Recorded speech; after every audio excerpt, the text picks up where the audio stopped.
Welcome to AP అఖిలపక్ష news. ముందుగా bulletin లో హెడ్లైన్స్.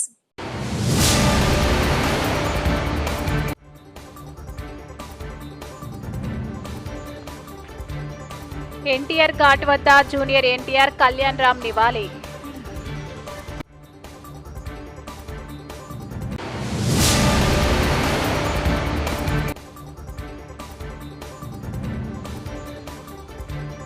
ఐదవ తరం జెట్ను అభివృద్ధి చేస్తున్న ఇండియా.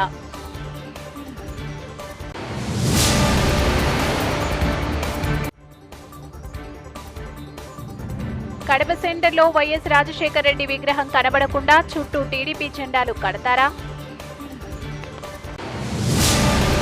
కూటమి ప్రభుత్వం ఏర్పాటై ఏడాది అయిన సందర్భంగా తమ ఘనతగా చెప్పుకునేందుకు చంద్రబాబుకు ఒక్క కార్యక్రమం కూడా లేకపోవడం సిగ్గుచేటు. ప్రజలను తప్పుడు వాగ్దానాలతో మోసం చేసిన తెలుగుదేశం పార్టీ ఇప్పుడు కడపలోనే నిర్వహిస్తుందని మహానాడు కాదు దగానాడు ప్రజలను అనేక హామీలతో నమ్మించి మోసం చేశారు. తమను తాము పొగుడుకోవడం, గత వైఎస్ఆర్సీపీ ప్రభుత్వంపై బురద చల్లడమే లక్ష్యంగా మహానాడు అనే దగానాడును జరుపుకుంటున్నారు. పోతిన మహేష్ గారు, గుంటూరు, వైఎస్ఆర్సీపీ పార్లమెంటు పరిశీలకులు. ఏడాది పాలనలో చెప్పుకోవడానికి ఏమీ కూడా ఒక్కటంటే ఒక్క కార్యక్రమం కూడా లేదు. ఒక్కటంటే ఒక్క కార్యక్రమం కూడా లేదు. రాష్ట్ర ప్రజలని నిరంతరం మభ్యపెట్టి మోసం చేసి చంద్రబాబు నాయుడు గారి పార్టీ నిర్వహిస్తున్నది మహానాడు కాదు దగానాడని మేమైతే చెప్తా ఉన్నాం. చంద్రబాబు గారి పార్టీ నిర్వహిస్తున్నది మహానాడు కాదు దగానాడు. ఎందుకంటే రాష్ట్ర ప్రజలని నిరంతరం మోసం చేసి మభ్యపెట్టారు కనుకనే. ఒక్క సంక్షేమ పథకం కూడా సరిగ్గా అమలు చేయలేకపోయారు కనుకనే ఇది మహానాడు కాదు దగానాడని చెప్తా ఉన్నాం. ఇక్కడ ఆయన్ని పొగుడుకోవడానికి, వైఎస్ఆర్సీపీ పార్టీ మీద బురద జల్లడానికి తప్ప అక్కడ ఏమన్నా వినడానికి కానీ చూడడానికి కానీ ఏమనుందా? మహానాడులో అక్కడ వచ్చిన వాళ్ళందరికీ జంతికలు పెడతాం, బిర్యానీ పెడతాం, కజ్జికాయలు పెడతాం అని చెప్పడానికి తప్పించి ప్రజలకు సంక్షేమ పథకాలు అమలు చేశాం, లేకపోతే అభివృద్ధి కార్యక్రమాలు చేశాం అని ఏమన్నా చెప్పుకోవడానికి ఏమన్నా ఉందా? ప్రజల్ని మోసం చేసి మభ్య పెట్టడం తప్ప వారు చెప్పుకోవడానికి మహానాడులో ఏముందని మేమైతే షూటిగా ప్రశ్నిస్తాము. గత ప్రభుత్వం ఇచ్చినటువంటి అన్ని పథకాల్ని అమలు. డ్రోన్ కెమెరాల సహాయంతో బహిరంగ ప్రదేశంలో మద్యం సేవిస్తున్న వారిని అదుపులోనికి తీసుకున్న ఉంగటూరు పోలీసులు.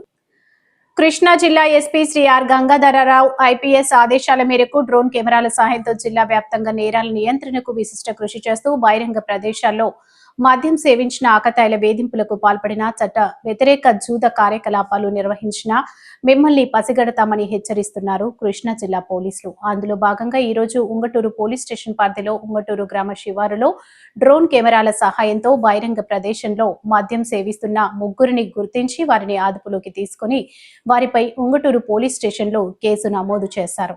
కార్యకర్తే అధినేత, కార్యకర్తలే సుప్రీం, ఇది పార్టీ సిద్ధాంతం. మీరు చూస్తే రాబోయే 40 సంవత్సరాలకి ఒక రోడ్ మ్యాప్ని రూపకల్పన చేసుకున్నాం. అదే సమయంలో నూతన నాయకత్వాన్ని కూడా తీసుకొస్తున్నాం ఎప్పటికప్పుడు. ఇంకో పక్క 6 శాసనాలు చేసుకుంటున్నాం. ఈ 3 కలిపి ముందుకు తీసుకుపోవాల్సిన బాధ్యత మనందరిది. ఎప్పుడు కూడా నాకు తెలుగు జాతి నెంబర్ 1. నా జీవితంలో తెలుగు జాతి కోసం మళ్ళీ అంటూ ఒక జన్మ ఉంటే తెలుగు గడ్డపైనే పుడతానని మరొక్కసారి మీ అందరికీ విజ్ఞప్తి చేస్తున్నా. అదే మారిగా ఈరోజు నా ఆలోచన ఇది నెరవేర్చేది పార్టీ కార్యకర్త. అందుకే కార్యకర్తే అధినేత, మీరే నా హైకమాండ్ కూడా, మీరే సుప్రీం కూడా. ఇది పార్టీ సిద్ధాంతం అని మరొకసారి విజ్ఞప్తి చేస్తున్నాను. వేదిక పైనుండే నాయకులు గాని మీరు గాని అందరం గుర్తుపెట్టుకోవాల్సింది, పార్టీకి ఖురాన్ ఒక ఉగ్రవాద శిక్షణ పుస్తకం. పహల్గాం హత్యాకాండ ఖురాన్లో చేయబడింది. ఇది ఒక ఇస్లాం రీసెర్చర్ రచయిత సర్ఫరాజ్ చెబుతున్న మాటలు.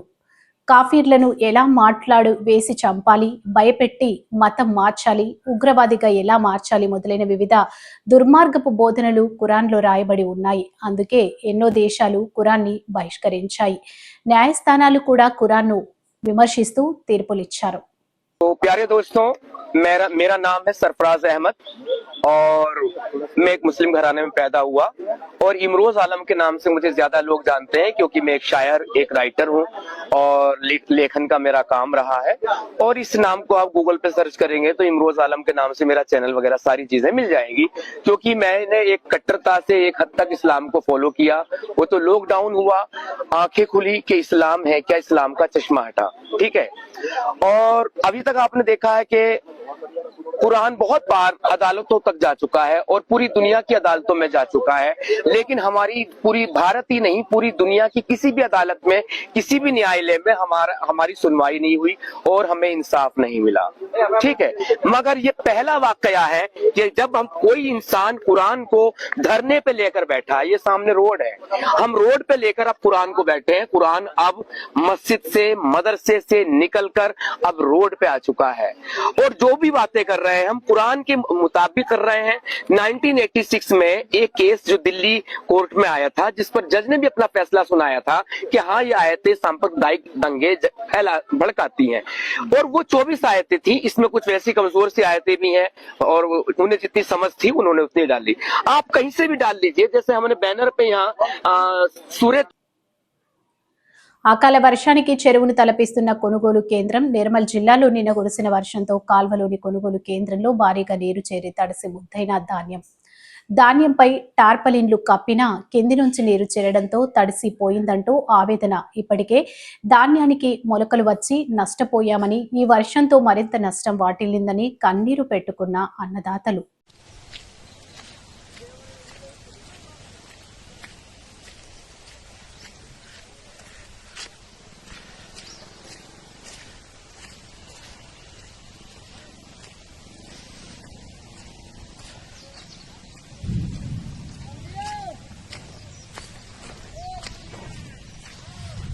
కాల్వలో ప్రస్తుత పరిస్థితి, సెంటర్ పరిస్థితి ఎట్లా నాటిపోతున్నాయి వడ్లు.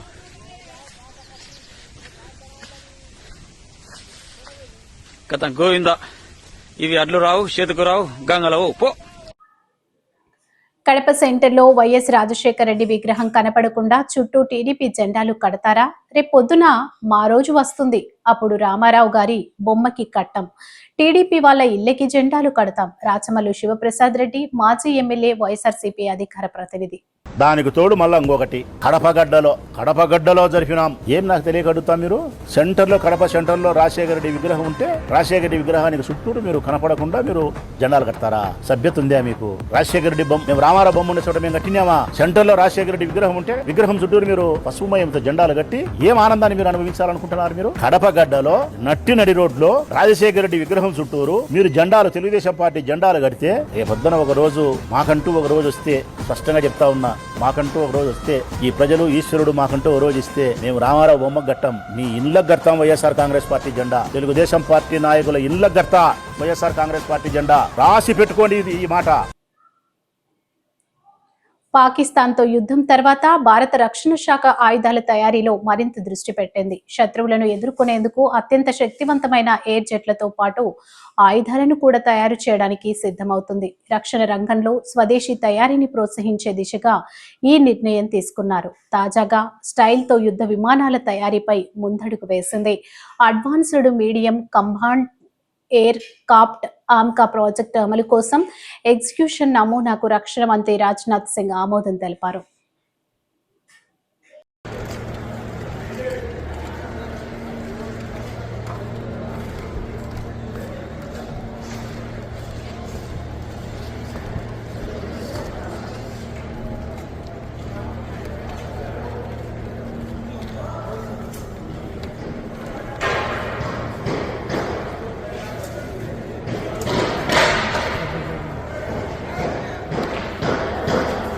ఎన్టీఆర్ జయంతి సందర్భంగా హైదరాబాద్ లోని ఎన్టీఆర్ ఘాట్ వద్ద జూనియర్ ఎన్టీఆర్ కళ్యాణ్ రామ్ నివాళులు అర్పించారు. తెలుగు ప్రజలకు ఆయన చేసిన సేవలను వారు గుర్తు చేసుకున్నారు.